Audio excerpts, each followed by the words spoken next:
श्री सीतारामचंद्राभ्याम नमः। श्रीमद् वाल्मीकि नारायणम अरण्यकांडम प्रथम सर्ग। श्री राम, लक्ष्मण और सीता का तापसों के आश्रम मंडल में सत्कार। दंडकारण्य नामक महान वन में प्रवेश करके मन को वश में रखने वाले दुर्जय वीर श्री राम ने तपस्वी मुनियों के बहुत से आश्रम देखे। वहां कुश और वल्कल वस्त्र फैले हुए थे।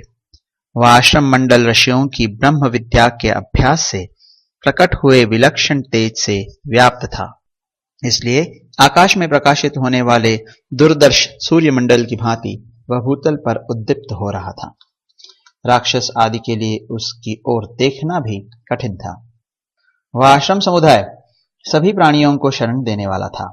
उसका आंगन सदा झाड़ने बुहारने से स्वच्छ बना रहता था। वहां बहुत से वन्य पशु भरे रहते थे और पक्षियों के समुदाय भी उसे सब ओर से घेरे रहते थे। वहां का प्रदेश इतना मनोरम था कि वहां अप्सराएं प्रतिदिन आकर नृत्य करती थीं। उस स्थान के प्रति उनके मन में बड़े आदर का भाव था। बड़ी बड़ी अग्निशालाएं, स्त्रुवा आदि यज्ञ पात्र, मृगचर्म, कुश, समिधा, जलपूर्ण कलश तथा फल मूल उसकी शोभा बढ़ाते थे। स्वादिष्ट फल देने वाले परम पवित्र तथा बड़े बड़े वन्य वृक्षों से वाश्रम मंडल घिरा हुआ था। बलि, वैश्वदेव और होम से पूजित वह पवित्र आश्रम समूह वेद मंत्रों के पाठ की ध्वनि से गूंजता रहता था। कमल पुष्पों से सुशोभित पुष्करणी उस स्थान की शोभा बढ़ाती थी तथा वहां और भी बहुत से फूल सब ओर बिखरे हुए थे। उन आश्रमों में चीर और काला मृगचर्म धारण करने वाले तथा फलमूल का आहार करके रहने वाले जितेंद्रिय एवं सूर्य और अग्नि के तुल्य महातेजस्वी पुरातन मुनि निवास करते थे। नियमित आहार करने वाले पवित्र महर्षियों से सुशोभित वह आश्रम समूह ब्रह्मा जी के धाम की भांति तेजस्वी तथा वेद ध्वनि से निनादित था। अनेक महाभाग ब्रह्मवेत्ता ब्राह्मण उन आश्रमों की शोभा बढ़ाते थे। महातेजस्वी श्री राम ने उस आश्रम मंडल को देखकर अपने महान धनुष की प्रत्यंचा उतार दी। फिर वे आश्रम के भीतर गए।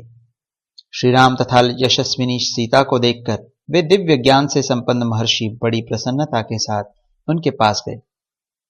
दृढ़ता पूर्वक उत्तम व्रत का पालन करने वाले वे महर्षि उदय काल के चंद्रमा की भांति मनोहर धर्मात्मा श्री राम को, लक्ष्मण को और यशस्विनी विदेह राजकुमारी सीता को भी देखकर उन सब के लिए मंगलमय आशीर्वाद देने लगे। उन्होंने उन तीनों को आदरणीय अतिथि के रूप में ग्रहण किया। श्री राम के रूप, शरीर की गठन, कांति, सुकुमारता तथा सुंदर वेश को उन वनवासी मुनियों ने आश्चर्यचकित होकर देखा। वन में निवास करने वाले वे सभी मुनि श्री राम, लक्ष्मण और सीता तीनों को एकटक नेत्रों से देखने लगे। उनका स्वरूप उन्हें आश्चर्यमय प्रतीत होता था। समस्त प्राणियों के हित में तत्पर रहने वाले उन महाभाग महर्षियों ने वहां अपने प्रिय अतिथि इन भगवान श्री राम को पर्णशाला में ले जाकर ठहराया। अग्नितुल्य तेजस्वी और धर्मपरायण उन महाभाग मुनियों ने श्री राम को विधिवत सत्कार के साथ जल समर्पित किया। फिर बड़ी प्रसन्नता के साथ मंगल सूचक आशीर्वाद देते हुए उन महात्मा श्री राम को उन्होंने फल मूल और फूल आदि के साथ सारा आश्रम भी समर्पित कर दिया। सब कुछ निवेदन करके वे धर्मज्ञ मुनि हाथ जोड़कर बोले, रघुनंदन, दंड धारण करने वाला राजा, धर्म का पालक, महायशस्वी, इन जन समुदाय को शरण देने वाला माननीय, पूजनीय और सबका गुरु है। इस भूतल पर इंद्र आदि लोकपालों का ही चौथा अंश होने के कारण वह प्रजा की रक्षा करता है। अतः राजा सबसे वंदित होता तथा उत्तम एवं रमणीय भोगों का उपभोग करता है। जब साधारण राजा की यह स्थिति है तब आपके लिए तो क्या कहना है, आप तो साक्षात भगवान हैं। हम आपके राज्य में निवास करते हैं, अतः आपको हमारी रक्षा करनी चाहिए। आप नगर में रहें या वन में, हम लोगों के राजा ही हैं। आप समस्त जन समुदाय के शासक एवं पालक हैं।